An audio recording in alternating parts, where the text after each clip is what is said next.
Olá, queridos alunos, sejam todos bem-vindos para o início de mais uma unidade em filosofia. Hoje estamos iniciando a unidade 2. Exatamente, eu sou o professor Hélio. E eu sou o professor Luciano. E estamos aqui nesse momento para se interagir. Vencemos uma etapa, né, Luciano? Isso mesmo. Olha aí, já estão se preparando, né, para fazer a atividade extra classe. Escolher uma lenda, né, um mito do estado de Rondônia ou do Brasil. Isso. E fazer um videozinho de 5 minutos dele, bem como, né, quem não consegue fazer um vídeo, vamos fazer uma redação de 30 linhas sobre o mito que escolher. O boitatá, a mula sem cabeça, o saci, etc. Então vamos valorizar a cultura regional do nosso estado de Rondônia, na verdade, para que podemos interagir, perceber que o mito está em nosso meio também. Então vamos lá para a nossa aula, Lei? Vamos ver então o que a gente vai trabalhar nessa unidade 2. Então olha só, as aulas da unidade 2 são as sobre filosofia pré-socrática, filosofia clássica, onde nós iremos trabalhar os sofistas versus Sócrates. Temos uma outra aula de filosofia clássica, onde iremos trabalhar Platão e Aristóteles. Depois iremos trabalhar as escolas helenísticas ou greco-romanas em 2 momentos, na parte 1 e na parte 2. A filosofia medieval também será trabalhada em 2 momentos, onde iremos ver a patrística e a escolástica, e por fim iremos trabalhar a filosofia árabe. Olha aí, viu que nós estamos saindo dos mitos, né? Isso. Teve início da filosofia lá em Mileto, e agora vamos adentrar propriamente, né, na filosofia. Exatamente, vamos conhecer de fato o que é a filosofia, que até então a gente foi esboçado algumas coisas, né, Hélio? Agora nós vamos ver quem foram os pré-socráticos, o que eles pensaram, quem foram os clássicos, Sócrates, Platão, Aristóteles, os sofistas. Vamos ver a Idade Média, vamos ver a patrística, a escolástica e vamos ver os árabes. Então vamos lá, nessa aulinha de hoje. Nós vamos ver hoje pré-socrática, gente, que é antes, né? Antes de quem? Sócrates. De Sócrates. Os filósofos que vieram antes de Sócrates. A gente vai ver mais para frente, Sócrates, ele é ali da Grécia Antiga por volta do século 5 a.C. Os pré-socráticos, eles são mais ou menos 2 séculos. Isso. Finalzinho do século 7 até o final do século 5. E aqui, períodos da história da filosofia, vamos ver alguns períodos. A física, isso aqui é natureza, tá? Em grego é natureza, Natureza. E a causalidade, gente, o elemento primordial de tudo, né? Os principais filósofos pré-socráticos. Apesar de que aí nós não vamos conseguir vencer todos, todos eles. Né? Vamos apresentar alguns. É como se dizer, um aperitivo, né? Um tira-gosto da história da filosofia para vocês. Não fique somente aqui, vão além, buscar novos conhecimentos. Temos habilidades, né, Luciano, para essa aula? Olha aí, temos 2.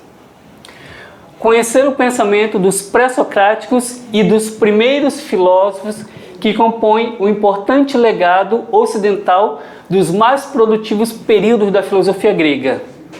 E além disso, compreender a noção básica da filosofia grega. Então são as habilidades que temos para a aula de hoje.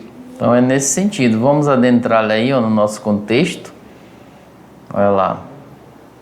Filosofia pré-socrática. Isso. Essa imagem vocês vão ver sempre, né, Luciano? Os pensadores lá, discutindo, debatendo sobre temas, né, temas reais, né, da realidade deles naquele período. Ou seja, eles estão produzindo conhecimento. Assim como eu, Luciano, estamos aqui. E vocês, né, professores presenciais e estudantes do primeiro ano, estamos aqui produzindo conhecimento de realidade diferente, porque estamos em estúdio, Porto Velho, vocês estão na sua localidade. Isso mesmo. Na sua casa, na sua comunidade, quilombola, indígena, rural, etc. Então, vamos produzir conhecimento, né? Vamos lá. Períodos da história da filosofia grega. Olha só, então a gente vai trabalhar o contexto histórico da filosofia grega. Por estar na história e ter uma história, A filosofia costuma ser apresentada em grandes períodos que acompanham os períodos em que os historiadores dividem a história da sociedade ocidental. Pessoal, então a filosofia, ela tem uma história. Isso. Por que ela tem uma história? Porque ela está inserida em um contexto histórico também. Assim como o Hélio e eu estamos inseridos em um contexto histórico, que é o século XX, né? 21. Contemporâneo, 21. Mas nós temos uma história de vida pessoal nossa. Sim. O Hélio tem uma história de vida pessoal dele, eu também tenho a minha história de vida. E estamos em um momento histórico e temos uma história de vida. Então é a mesma coisa da filosofia. Ela faz parte da história da humanidade, e ela tem uma história a ser contada, que é isso que o Hélio e eu estamos fazendo. Estamos aqui. Ou seja, nós somos... Só que é diferente, que o Hesíodo, né, e Homero era sobre os mitos, versos. Nós estamos aqui contando a história, os fatos, narrando, né, para vocês. Então vamos lá, olha só, um aperitivozinho lá dos períodos. Então, os períodos que correspondem à história da sociedade ocidental. Então temos os períodos filosóficos, a filosofia antiga, filosofia medieval, filosofia moderna e a filosofia contemporânea. Pessoal, então temos 4 períodos da filosofia e cada período ele tem as suas divisões também. E qual período nós fazemos parte, vocês? Qual é? Antiga? Medieval? Moderna? Ou seria contemporânea? Não, gente, contemporânea. Nós fazemos parte desse período, né? Estamos aqui. E esse período ele tem seus fragmentos, não é? E ele, como ainda é um período que ainda não está concluído, pode ser que daqui a alguns anos tenhamos um outro momento. Então, cada período ele tem as suas divisões lá dentro. Isso. Então nós vamos começar a ver a filosofia antiga e vamos ver que dentro da filosofia antiga existem as divisões. Olha só. A filosofia antiga, ela vai do século 7 a.C. ao século 4 depois de Cristo. E dentro da filosofia antiga, temos os 4 grandes períodos da filosofia greco-romana, indo do período pré-socrático ao período helenístico. O primeiro período ele é chamado de pré-socrático ou cosmológico. Ele vai do fim do século 7 a.C. ao século 5 a.C. Quando a filosofia se ocupa fundamentalmente, olha só, nesse período a filosofia ela vai se ocupar com a origem do mundo e as causas das transformações da natureza. Isso a gente já viu um pouquinho lá na unidade 1, né? Isso. Então agora nós vamos adentrar nesse período para conhecer melhor o período pré-socrático ou cosmológico. Percebeu a ideia, gente? Ó, lá nós vimos nas aulas da unidade 1 que nós temos que buscar, não aprendemos filosofia, mas filosofar, buscando as ideias, né, dos pensadores. Isso. Vamos estudar agora, para depois a gente criar as nossas, né? Novos conceitos, etc. Algumas ideias os alunos poderão, eu penso que é dessa forma, eu acredito que ele esteja certo. Só que vai haver outras ideias que vocês vão dizer, esse cara deu uma viajada feia.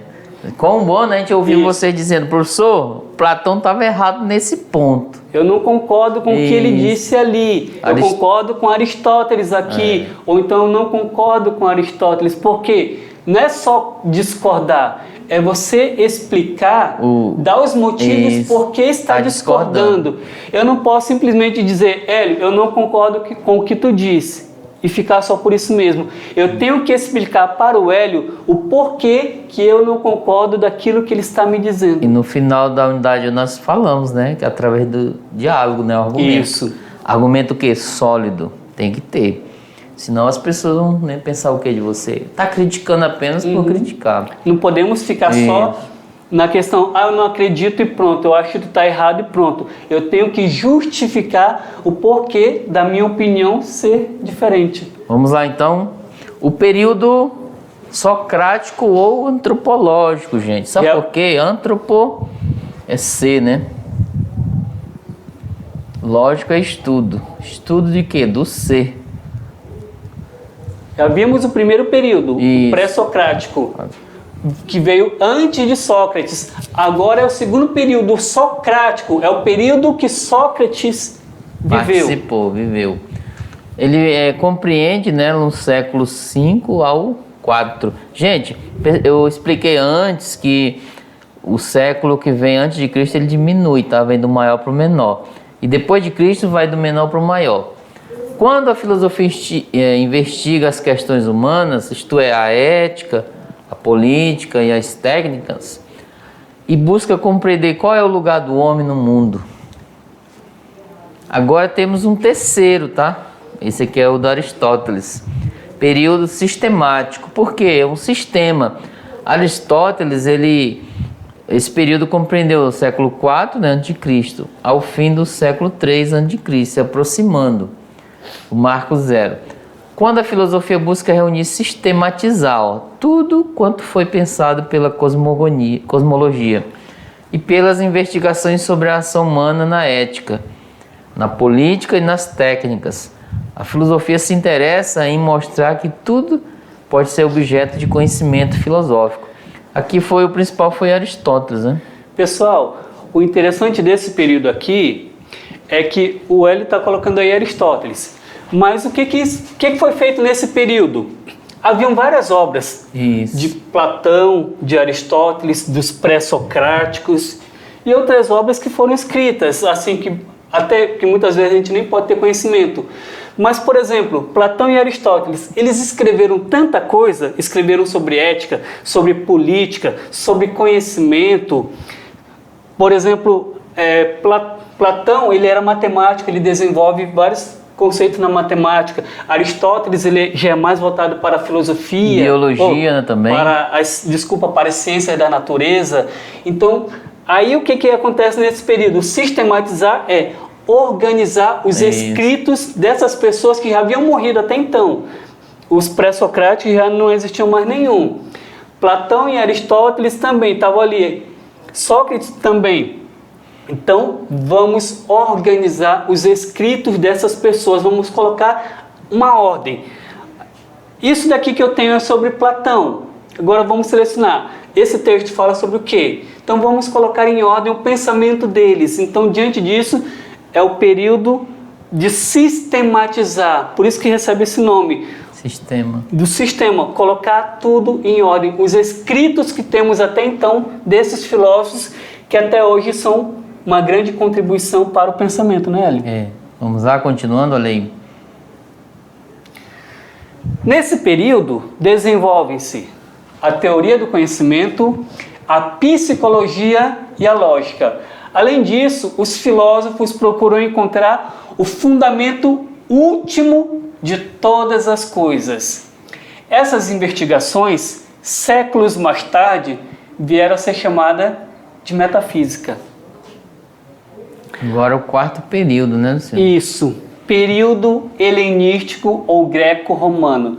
Pessoal, vale lembrar o seguinte, esses 4 períodos que a gente está apresentando aqui, só da filosofia antiga, nós vamos estudar, tanto a filosofia antiga como depois a filosofia medieval. Nós vamos estudar nessa unidade. Muito então, legal. Preparem-se. Vamos lá, então? E lá no segundo ano, né, você avança para moderno. Período helenístico ou greco-romano. Ele vai do fim do século III a.C. ao século VI depois de Cristo. Então, é um longo período que abrange a época da hegemonia de Roma e do surgimento, olha só, o cristianismo lá na Idade Média. Então, diante disso, a filosofia se ocupa sobretudo com as questões da ética, do conhecimento humano e das relações entre o homem e a natureza e de ambos com Deus. Essa ligação, esse elo, né, Luciano? Homem, natureza e Deus. Agora passamos para um outro ponto, olha lá, vamos adentrar aí. Veja bem, ó. Physis, né?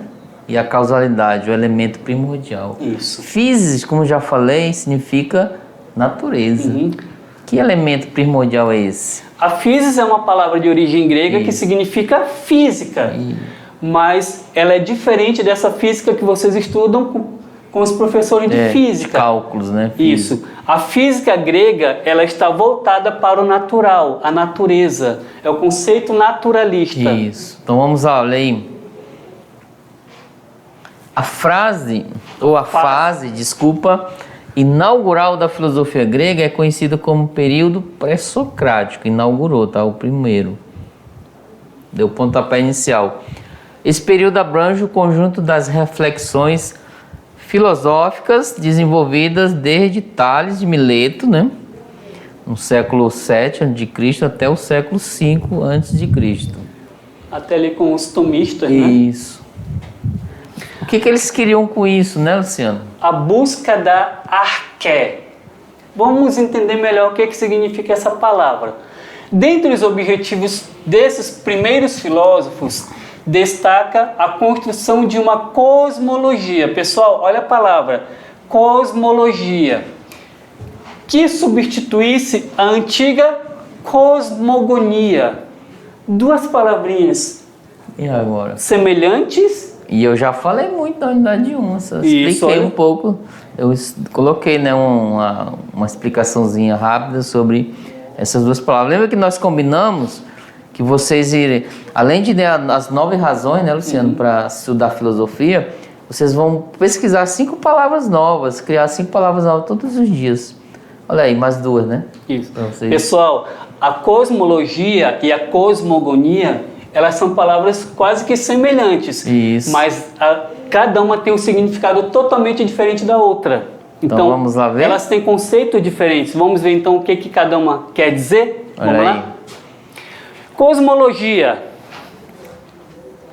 Explicação racional e sistemática das características do universo.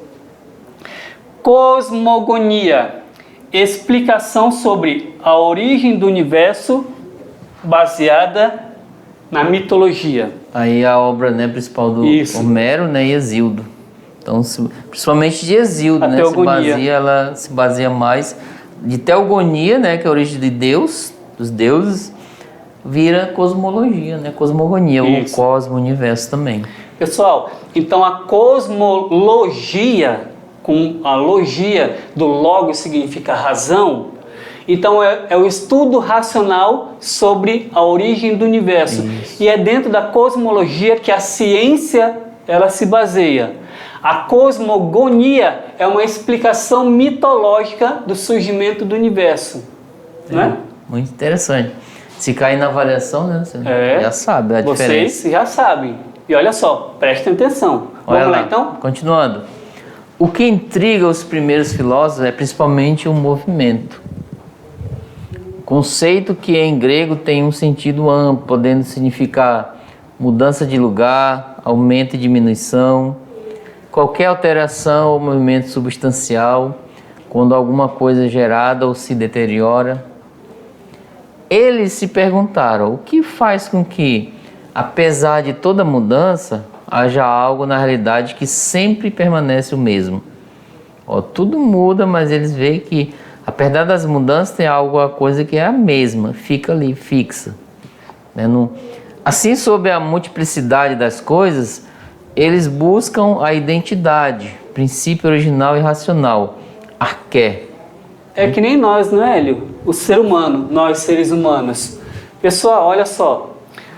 O Hélio, eu, vocês aí, todos nós passamos, desde o nosso nascimento, a gente passou por várias transformações. Transformação corporal, física, psíquica, psicológica. Então, tudo isso, essas transformações, é que os gregos identificam como um movimento. Então, a gente está passando por um processo de transformação. Até o final da nossa vida, a gente está se transformando. Criança, adolescente, pré-adolescente e adulto. Daqui a pouco, idoso, né? Mas vai demorar um pouquinho, não é? Pessoal, então, durante toda a nossa trajetória de vida, a gente passa por transformações, mudanças. Só que os gregos eles pensavam o seguinte: diante de todas essas mudanças, deve haver algo que sempre permanece a mesma coisa, algo que não muda. E é esse algo que não muda que eles identificam como a arqué. É o princípio que gera tudo. Isso. Vamos lá? Continuando. A filosofia, ela nasce de um problema, de uma indagação nova, que procura ir além do já sabido, que era a explicação mitológica. Então, com isso, existe uma ruptura entre mito e filosofia. Por quê? O mito é uma narrativa cujo conteúdo não se questiona. Já a filosofia não. Ela problematiza e convida à discussão. Diante disso, a filosofia ela rejeita explicações baseadas no sobrenatural. As explicações mitológicas, a filosofia ela simplesmente rejeita. E a filosofia ela busca a coerência interna e a definição rigorosa dos conceitos e organiza-se em doutrina, surgindo como pensamento abstrato. O que é um pensamento abstrato, né? Isso. E agora? Esse é o foco da filosofia. Não aceitar aquelas explicações mitológicas. Fáceis, né, Luciano? Isso. De se analisar. Pessoal, óbvio, né? Isso, porque as explicações mitológicas é eu chegar para o Hélio, ou o Hélio chegar para mim, e ele me dizer, ó, o universo surgiu assim, assim, assim. Eu vou lá e acredito, pronto. Não questionei, simplesmente acredito que o universo surgiu daquela forma. Agora, com a filosofia, não. Sim, mas será que de fato o universo surgiu dessa forma, Hélio? Será que não teve, né, outra maneira ou algo diferente que o tocou, né, que o fez? Porque dessa perfeição, né? Uhum. Então, a filosofia, ela é isso. Ela é questionar as explicações que antes eram mitológicas. Por exemplo, antigamente, se acreditava que hoje em dia a gente sabe quando o dia e a noite, o movimento de rotação e translação da Terra, né, Hélio? Só que antigamente eles não tinham esse conhecimento. Eles acreditavam o seguinte, que havia o Deus do dia e havia o Deus da noite, e eles duelavam entre si. E o duelo era eternamente. Se o Deus da noite estivesse vencendo, é porque a escuridão predominava sobre a Terra. Se o Deus da luz estivesse vencendo, a luz iria predominar sobre a Terra. Só que a questão era, e se um desses deuses viesse a perder de forma definitiva? Ia ficar só luz ou só treva? Ou haveria eternamente a luz, ou haveria eternamente a escuridão. Esses contos vocês veem muito em desenhos, né? Vocês veem muito nos filmes e desenhos. O mal, né, representativo para a noite, as trevas, que domina, né, o bem, ou vice-versa, né?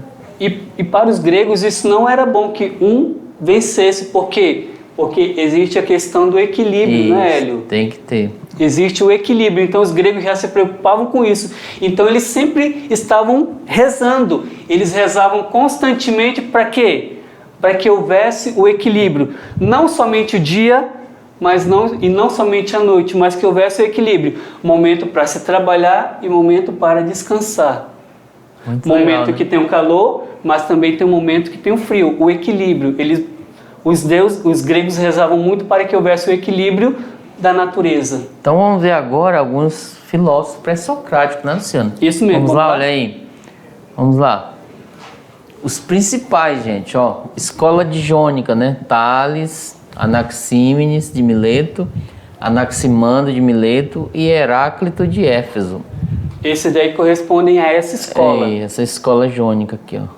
A escola itálica, que é pitagórica. Mais conhecida como pitagórica. Poucos falam de escola itálica. Pitágoras, né, o principal, esse é um homem da matemática.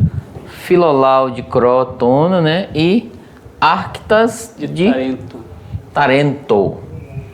Escola eleata. Temos Parmênides de Eleia e Zenão de Eleia, da mesma cidade, tá? Escola da pluralidade.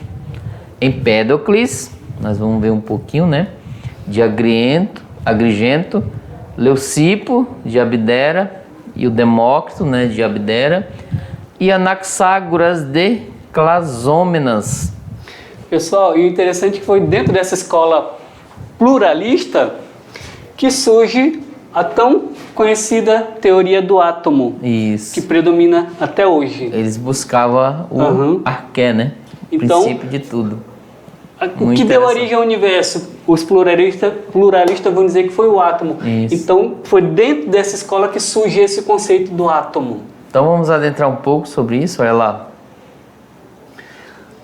Os principais filósofos pré-socráticos. Então, temos aqui, olha, a princípio, Tales de Mileto.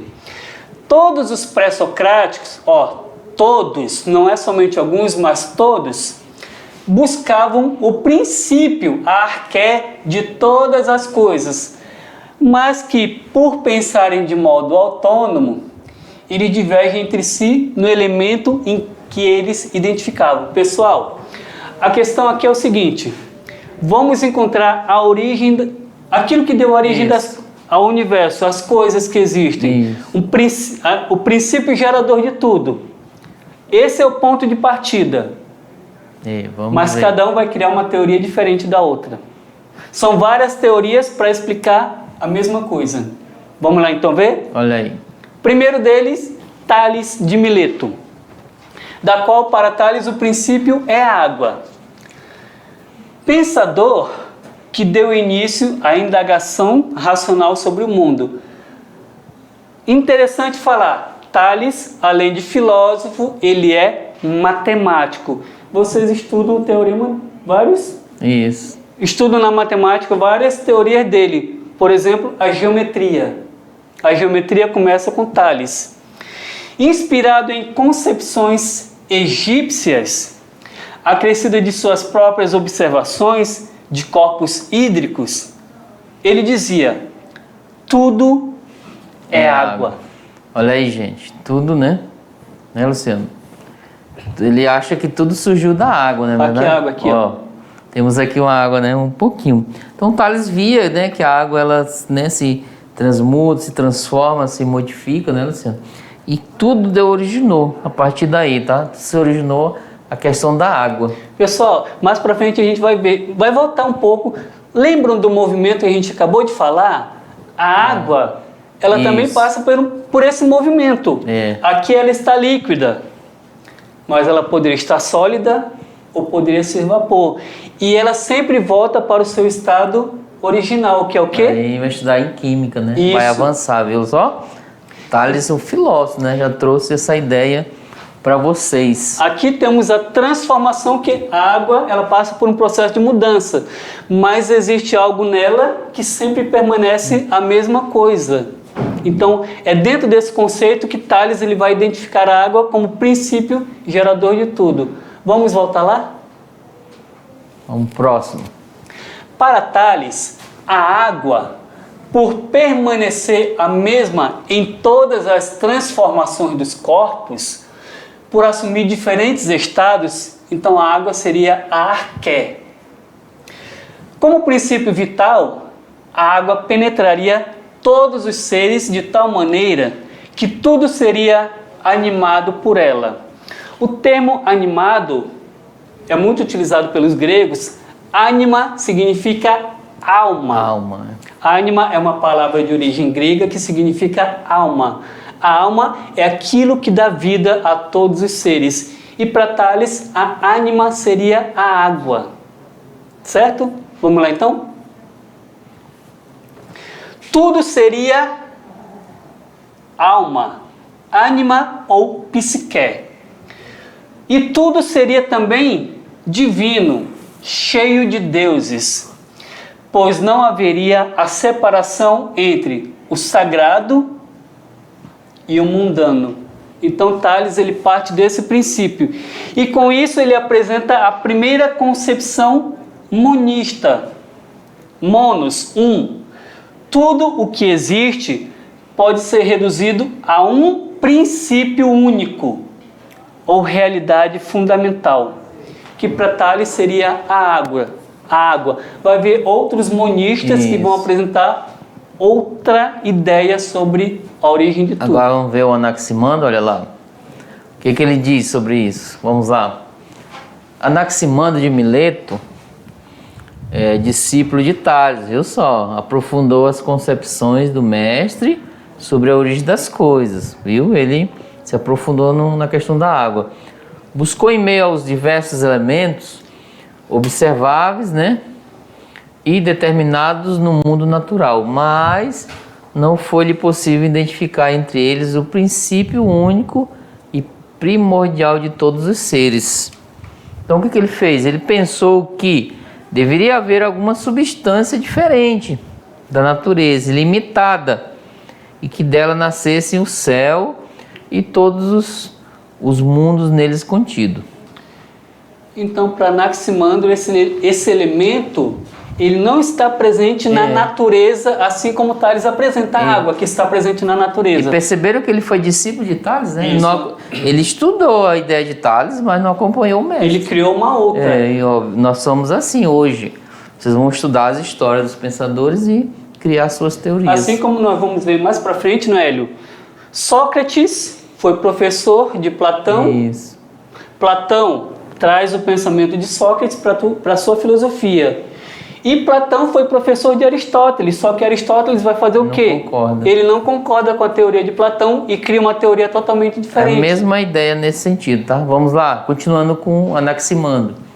Foi assim que chegou à conclusão de que arqué é algo que transcende, tá? Vai além os limites do observável. Então ele não enxerga, né? Vai além da observação. Então ele colocou esse nome, apeiron.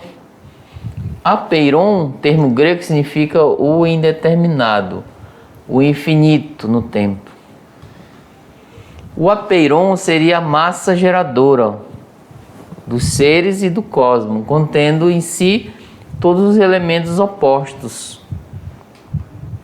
O cosmos se manteria, né, por compensações cíclicas entre os contrários até ser absorvido no apeiron, no infinito, e recriado novamente a partir deste. O cosmos é dinâmico, mas limitado no tempo, que é cíclico. O tempo é infinito, né? Então aqui apresenta novamente o conceito do movimento, não é? Isso. As transformações que ocorrem. Então, as transformações, elas são observáveis pelos sentidos. Isso. Mas deve ter algo que provoca essas transformações. E esse algo não é observado pelos sentidos. O que Anaximandro vai chamar de apeiron, que é o princípio gerador do movimento na Terra, dos planetas. Mas esse princípio gerador, o homem não pode conhecer. Quando fala é algo indeterminado, é que o homem o homem de uma forma racional não poderá conhecer. Tem percepção, né? Isso. Continuando, olha lá. Vamos ver. Agora vamos para o próximo filósofo, Anaxímenes, onde ele diz que o princípio gerador de tudo, a arqué, é o ar. O ar. Ele foi discípulo de Anaximandro. Acreditava que a substância primordial não poderia ser um elemento situado fora dos limites da observação e da experiência sensível. Então, ele propôs o ar como princípio de todas as coisas. Como nossa alma, que é ar, soberanamente nos mantém unidos, assim também todo o cosmos, sopro e ar o mantém. Então Anaxímenes, ele já identifica, aqui ele vai ser um outro monista, que já vai identificar um elemento diferente, tanto lá de Tales como de Anaximandro. Agora Anaxímenes fala, aquilo que dá origem a tudo, a arqué de todas as coisas, o ar. Vamos ver alguns conceitos dele, vamos lá? Seguindo adiante. Vamos lá. Anaxímenes considerou o fato de que o ar é um elemento mais sutil do que a água, mas ao mesmo tempo nos anima, nos dá vida, como testemunha nossa respiração, viu? Ele diz que é mais sutil do que esse. Infinito e ilimitado, penetrando todos os vazios do universo.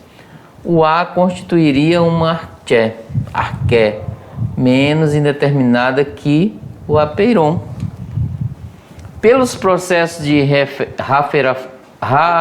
rarefação e condensação, se formariam os outros elementos, terra, água, fogo e o próprio ar. E a partir deste, todos os demais, até nós, né? Aqui, ó. Rarefação e condensação. Vocês sabem o que é isso? Já viram falar? Olha aí o vento, né? O ar. Muitas pessoas, né, durante que nós estamos passando nesse período, ano passado esse, uma situação que tira a respiração, né? Isso. O ar da gente. Realmente, será que ele estava certo? Tirando o ar, a pessoa não tem mais vida? É como, por exemplo, assim, de uma forma breve, a rarefação para ele seria da seguinte forma: é quando a gente expandisse o ar. Quanto mais eu expandisse o ar, mais eu transformaria ele em fogo.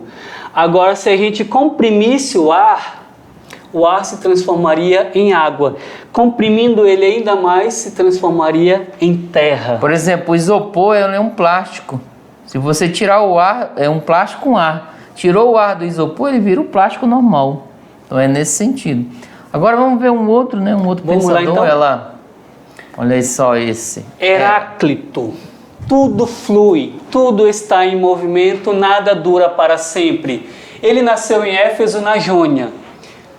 Para ele, o dinamismo de todas as coisas pode ser explicado pelo fogo. Olha aqui o fogo. O fogo primordial, expressão visível de instabilidade, símbolo da eterna agitação do devir. Devir é uma palavra de origem grega que significa movimento. O fogo eterno e vivo, que ora se acende e ora se apaga. Heráclito não rejeitava as contradições e queria aprender a realidade em sua mudança no seu devir. Todas as coisas mudam sem cessar, segundo Heráclito, e que temos diante de nós, em dado momento, é diferente do que foi há pouco, o que será depois. Nunca nos banhamos duas vezes no mesmo rio, pois na segunda vez não somos os mesmos, e também as águas mudaram, né? O ser é múltiplo por estar constituído de oposições internas. O que mantém o fluxo do movimento não é o simples surgimento de novos seres, mas a luta dos contrários.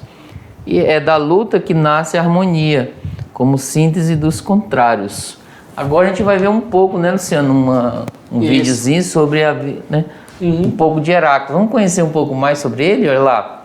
Heráclito nasceu por volta de 540 a.C., na cidade de Éfeso, atual Turquia, e morreu em 475 a.C. Foi um filósofo pré-socrático considerado o pai da dialética. Com família influente, ele fazia parte da nobreza. Era descendente do fundador da cidade. Talvez por esse motivo, ele desprezasse o povo simples e nunca interferisse na política. Heráclito era um homem triste e arrogante. Não respeitava os antigos poetas e os filósofos da época. Chamado de obscuro, ele desconsiderava a arte e a religião. Viu aí o vídeo, galera? Né? Sobre Heráclito? Muito legal, né? Você se interagir, você aprender um pouco mais. Agora temos mais um, né, Luciano? Vamos ver então, adentrar agora no pensamento de Parmênides. E o interessante, pessoal, que a gente vai ver, que vocês vão observar, Heráclito ele parte do movimento. Para ele, o devir, o movimento, ele é primordial por causa do fogo. Exatamente. Todas as coisas estão em um processo de movimento, de transformação, mudança. Então, a arqué, para Heráclito, está aí. Só que Parmênides, ele parte de uma posição oposta. Vamos ver então? Olha Bora aí. lá? Parmênides entendia o equívoco das pessoas e dos demais pensadores, que era conceder demasiada importância aos dados fornecidos pelos sentidos. Embora aparecesse pela via sensorial a mudança e o movimento no mundo, ele achava contraditório buscar a essência, ou seja, a arqué, naquilo que não é essencialmente, buscar a permanência naquilo que não permanece. Então, era contraditório para ele buscar a essência naquilo que está em constante modificação. Isso. Então, ele parte do princípio de que não. A arqué deve ser algo que não muda. E além do mais, ele diz, vamos lá, voltando, olha aí, o que ele diz para nós. Parmênides criticou a filosofia heraclitiana, né? Tudo flui.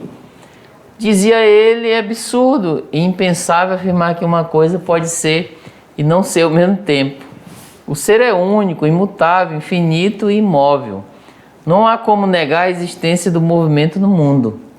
Segundo ele, o movimento existe, porém apenas no mundo sensível. E a percepção pelos sentidos é ilusória, porque é baseada na opinião doxa do grego, e ela não é confiável.